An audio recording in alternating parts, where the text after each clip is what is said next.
Hey everyone, today I'd like to share with you my favorite linen yarn, and I'd like to show you some of the things that I've knit with it. So if that sounds exciting to you, then please keep watching. Welcome everybody to my second episode of Knitting Like a Cave Woman. My name is Miriam and I'm coming to you from Southern Illinois in the United States. So I'm just going to get right to it. My favorite linen yarn is from the Lion Brand website. Oh yes, it is a beauty. Okay, so I just happened to be watching a podcaster who happened to be a crocheter, and she was just talking about her love of Lion Brand yarns. And I love to watch all kinds of different like knitters and podcasters, and I might not even be interested in the same fibers that they are, but you know, just like most of us knitters, we watch just a lot of different stuff. So when she mentioned that Lion Brand had a whole bunch of other yarns on their website that you don't find in the store, and then she mentioned that they had 100% linen, let me tell you, I put her on pause and I went to the Lion Brand website. And sure enough, they've got linen on cones, 100%. Well, of course, I ordered 2 of these, and they come in just a gazillion different colors.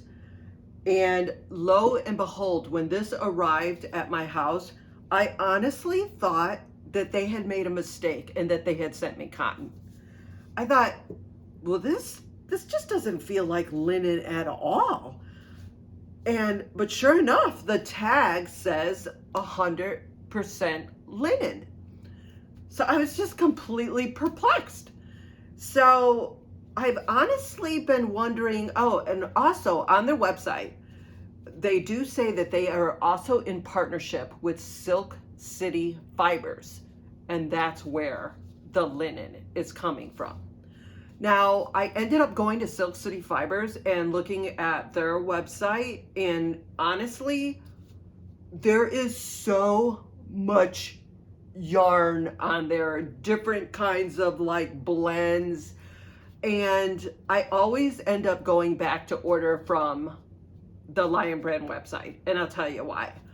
I'm just one of those people that I don't like to be, my mind starts, looking at the other fiber, and before you know it, I just can't even focus. So the Lion Brand, they only have just this one linen, and then that's it. I can just concentrate on the colors, and I could just get my order in and be done with it.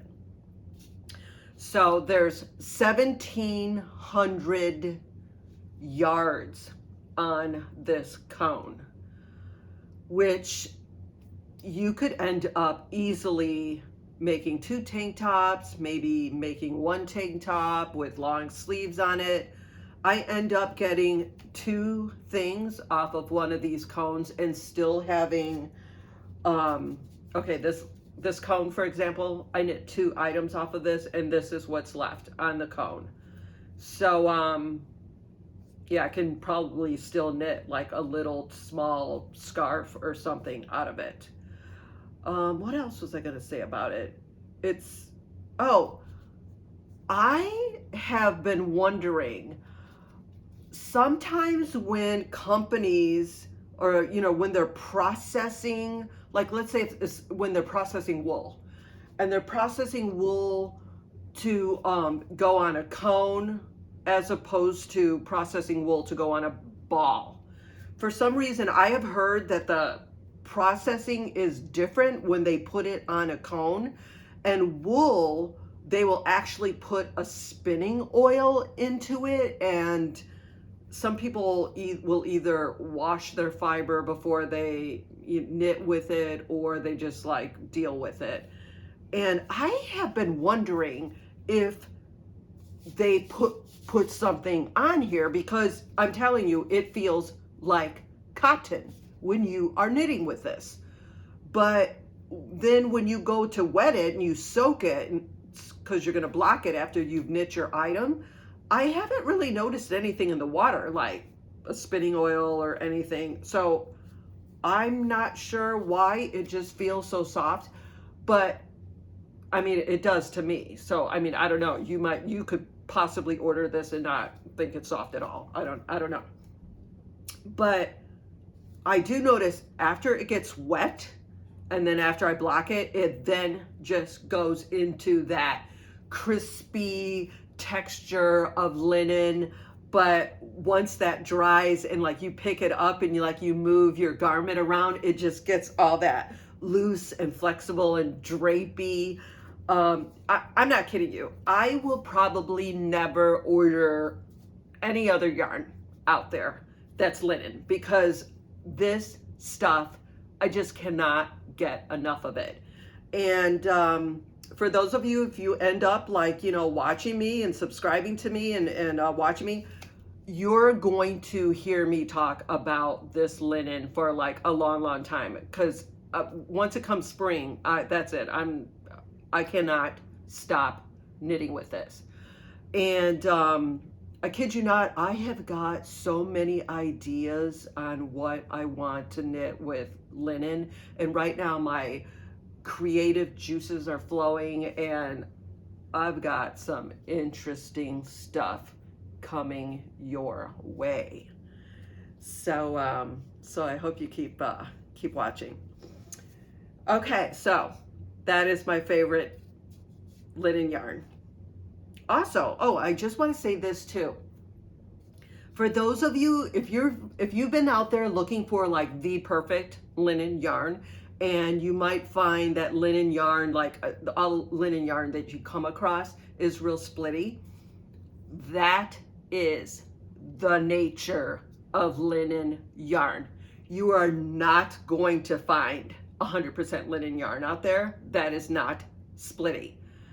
And just to let you know, I'm one of those crazy fiber people out there that is like, I've grown my own cotton, I processed it, I've grown my own flax, and right now I'm in the works right now of processing my flax that I grew into linen, spinning it. And also, just in case for those of you that don't know, linen, the word linen, it doesn't come, yarn, until the yarn is made into yarn, that is when it becomes linen. Otherwise, before all the processing and stuff, it is flax. So when it's growing outside in the field, it is flax.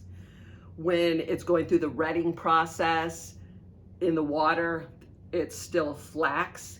When it's drying out, everything is flax until you go to spin it and turn it into yarn. And then it becomes linen. Also linen, it's like I said, all linen is going to be splitty because you're growing the fiber is growing into really long, little skinny stalks. And the stalks hold like, I have no idea, they could hold like maybe 100 threads, like each stalk. They're super, super fine. And when you harvest it, the flax, you're pulling the flax out of the ground with the roots and all, because the fiber goes all the way down into the roots, which I just find is completely fascinating. So that's going to be another video for another day, my whole story on how I grew my flax and processed it, which that's a very interesting story too. And you'll be very surprised how I got into it. So let's get into what I've knit. Okay, after I discovered this linen, I was on a mission to find the perfect little simplified pattern that I could start knitting with this. And I came across a pattern that I absolutely love. It's called Forage. It's this cute little tank top. It's by, I think it's Linnea Elizabeth Knits. and she's on Ravelry. I got this pattern off of Ravelry. And I will say this, I've knit this quite a few times, but I will say that for whatever reason, I struggled with this lace part in the center. So I ended up just finding another chart from, I don't know, like a book. And then I just inserted my own chart. Also, she is using fingering weight Quince and Company Sparrow, 100% linen. And I just wanted to use my linen that I got from Lion Brand. So this was the very first thing that I knit. And here it is right here. And I knit this on a number 6 needle. So once again, I just changed the panel, the lace panel. Now, this fits me really cute. I wear it all the time, but obviously you have to wear a tank top underneath it because of the lace work. And I mean, that's just a given. Now, I will say that I knit the right size and everything, but I just didn't like it on the number 6 needle, which is what she calls for in her pattern. So I decided I was going to knit this again, and I was going to go down a needle size. I'm just going to toss that down there. So I knit this again in this beautiful blue, and I used this, I think I changed my lace work, just tweaked it a little bit to a different one. And then this one I knit with a size 4 needle. And I definitely liked this one. I liked the fit. I thought it tightened up the stitches a little bit. But once again, you still have to wear a tank top underneath it because I don't know, I'm a little bit more modest and I just don't want, like, you know, the lace. You probably, maybe if you were like in your 20s, maybe could wear like a cool bra underneath, you know, but I am, yeah, senior citizen, too old for that. So, anyways, but I do absolutely love this one in the number 4 needle. Okay, then I decided I still had some red that was left over. So I was looking for another pattern to just kind of change things up. And I don't have the pattern with me, but the pattern was Squarish. And it's by Hilary Carr. And she was knitting just a square for the front, square for the back. She tells you how many inches to sew up on the shoulders and how many inches to sew up on the sides. Absolutely love the pattern. Or I did like the pattern, but I did not find it enjoyable to knit. The whole thing is knit in a garter stitch. And I really just did not like knitting the garter with the garter stitch. And she was using a number 9 needle with the linen. And she was using Shibui linen. Okay, I did not find that enjoyable. So I ended up ripping that out. And I ended up going to a number 4 from the number 9. And I ended up making the little squarish top. I just think it is so stinking cute. Okay, and I will say this, she did not have a pocket on it, but I was just like, this just has to have a little pocket on it. This is so stinking cute. It's just a little square. There's like nothing to it. But honestly, I really think that just sometimes linen really needs to be featured on something so simple. So anyways, I just love this so much. I had to knit another one. So I knit another one on a number 4 needle, and this one is in green. It's the same exact thing. It is the squarish top, but I'm just knitting it in stockinette. I'm sorry, I didn't say that before. So she did hers in a garter stitch, and I don't know why. I was like, no, I have to do the stockinette. I don't know. I just absolutely love this so much. I could see me even knitting more of these. And honestly, I feel that even on the 4 needle that I felt like it's just really it's such a great little knit to bring, like if you're socializing with somebody or you're going to a coffee house and people are like going to start talking to you, because you're just knitting.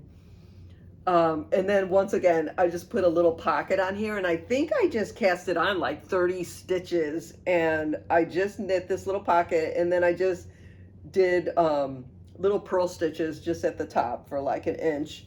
But yeah, absolutely love this. And I wear this with a longer tank still underneath it. That's, I don't know, it's just my style. But I love it. Absolutely love the squarish top. I cannot get enough of it, knitting it in the stockinette. Okay, then I went back to my Forage tank that I love so much, and I thought to myself, you know, what if I just knit this? I go even finer. I go down to a number 2 needle so that I wouldn't have to wear another tank top underneath it, and just take out the lace in the front. Just do the whole thing stockinette. I'll tell you, that one little pattern is just, it's living on, and it's turning into like this amazing pattern for me. So this is knit on a number 2. It's just the same thing for the front and the back. They're absolutely the same. And I love this so much. You're gonna just see me keep knitting this in like a gazillion different colors. And now I am to the point where I am starting to do this in lace and just do this in all kinds of like changing up the pattern. And I think maybe in some videos down the road, I will show you how I'm just like calculating how to change it into lace or change it into stripes or, you know, whatever. So yeah, so that's what I did for that one. And then I think it's this one. Okay, so then I decided, I wonder if I could figure out how to cast off and have my neck be just a little bit lower and then have my back be a little bit higher. And that was just something that I just kind of figured out myself, and I was so proud of myself.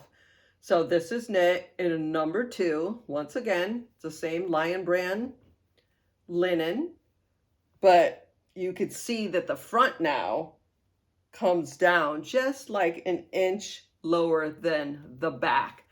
And you know, I'm not like a designer or anything, but I'm just trying to like figure out how to how to knit for myself and knit things that I want to wear, the things that I like. And so I don't have to spend like forever on Ravelry looking for the perfect pattern. Like maybe I could just find a pattern and kind of like tweak it a little bit. So that's what I was doing here, and it worked. Super, super excited. Another thing I really, really love about this pattern is it's really the basics. Like, she doesn't have any fancy cast on stitch. She doesn't have any fancy cast off stitch, or like it's so simplified. It's like, you know, knitting and purling, and I think it's an SSK, a slip knit. Is that what that is? Um, and then I don't even think she has any ribbing or anything on the bottom, but I just put a couple of little pearl rows on the bottom. Just, you know, that was just kind of me. So anyways, that one's that in the pink. And then I decided I'm gonna see if I could stripe it. I've never been a big fan of like stripes. So like when people are like have stripes in like 2 different colors, but I thought, what if I just do like a little textured pearl stitch that's like a stripe? So I absolutely love this one. So once again, I brought the front neckline down 1 inch and just left the back at the regular height. And then I just threw these little pearl stitches in there. That's the front and the back. And I don't have to wear a tank underneath it. This was knit in a number 2. Love it. Absolutely love it. I will probably knit this one again in another color. The only thing I will say about this is, for some reason, putting in that little line of the pearl stitch was a lot of concentrating, which I was actually surprised. I thought, oh, I'll just do like 10 rows and then do the pearl. Oh, I cannot tell you how many times I had to rip back because I forgot to put that little pearl line in. So yeah, something really simple. It was a little bit more challenging, but I love this one too. Okay, then I am wearing one where I started to put some lace work in it. And so this one, I went back to the square, just the plain square, the squares top, and I tried to see if I can incorporate some lace, like calculate and put the lace in, and it turned out, I think it's so cute. And obviously, when it's going back to the lace work, then you've got to wear a little tank underneath it. And so my very last one that I'm going to show you is this one. And this lace is actually from a sock pattern that they're actually, the front and the back on this is exactly the same. This came from a sock pattern that I got from this book.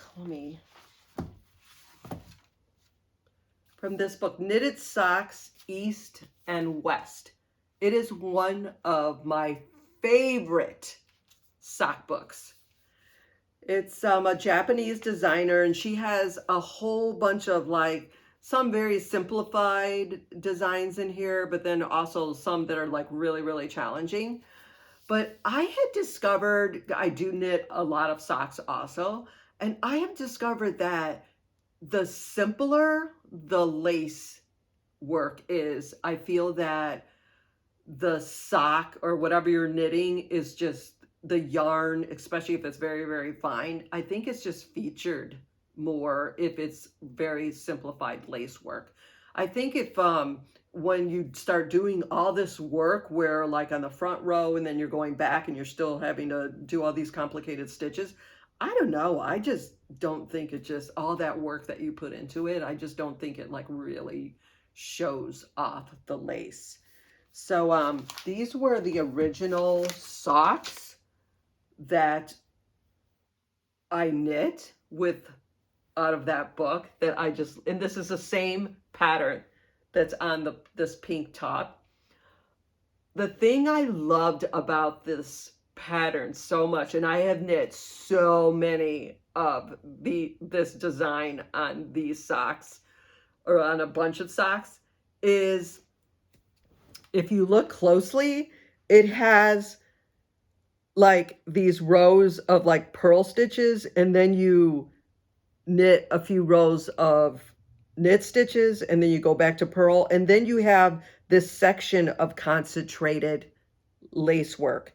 And then there's a little break, and then it goes back to purl and goes back to knit stitches and purl stitches, and then you have this concentrated lace work. So I've always loved this sock design. I knew right away when I was looking for a lace design to put on this top that I knew right away I was going back to that pattern. So what I did was I tweaked it just a little bit, where on these socks, I think the knit row is just, I think it's just like 3 or 4 knit rows before you go back to the purl. And I think I changed mine to like 6 or 8. Like I wanted more rows where I could like bring this to a coffee shop or something and just have like a wider band where I was just knitting. And so I just kind of tweaked it a little bit, and I love it. This is just one of my favorite little knit tops. And so I will show you what is on my needles right now, because summer has not ended yet. And I am still rolling with the linen. All right, so I've got this going. This is, once again, that little squarish top, 2 squares, and I'm doing this beautiful little lace work, very simplified. And okay, call me crazy, but I'm actually considering putting a bead, going back and putting a bead like in the center of these little flowers. We'll see what happens, but yeah, that's what I'm doing there. And then I have another tank that I have cast it on for, so I'm doing a tank in this color, and this one is going to be very interesting. You'll have to come back and watch and see what happens to this tank, because I have just recently found some amazing glitter yarn that, oh yeah, is going to be added to this. And oh yeah, I've got some crazy ideas. Crazy. So I'm getting ready to wrap up on this video, and you know I've got to do a little banjo tune to end. So let's see. What am I gonna do? I think I'm gonna do little Jimmy Dickens.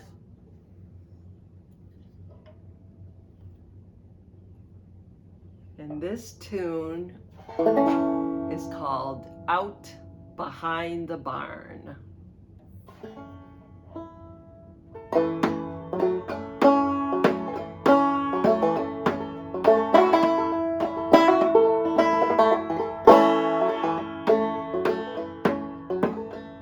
My pappy used to tend my hide out behind the barn. He taught me to be dignified out behind the barn.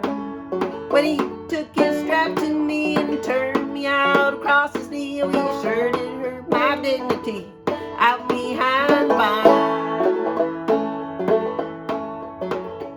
Oh, I smoked my first cigarette out behind the barn. That's one day I won't forget, out behind the barn. Oh, I got so sick you should have seen. That tobacco turned me green. Oh, I almost died from nicotine out behind the barn. Oh, I got my education out behind the barn. I ain't fooling no siree. I can see to examination out behind the barn.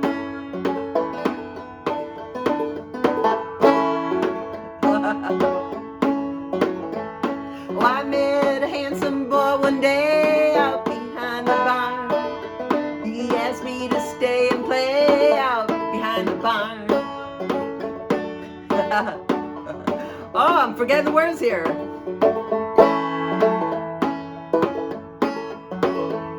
Well, I met a handsome boy one day out behind the barn, and he asked me to stay and play out behind the barn. He taught me to kiss and peck. That's the day I won't forget. We still play the same game, yet out behind the barn. Oh, I wish that I could go again out behind the barn and do some things that I did then out behind the barn. You may think I don't wear pearls 'cause I'm a poor old farmer's girl. You don't know how good I twirl out behind the barn. Oh, I got my education out behind the barn. I ain't fooling no siree. I passed each examination out behind the barn.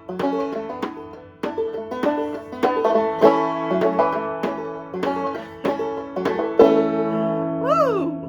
I don't know what happened there, but I forgot some words. All right, everybody. Thanks for watching. Don't forget to click like and subscribe. Thank you.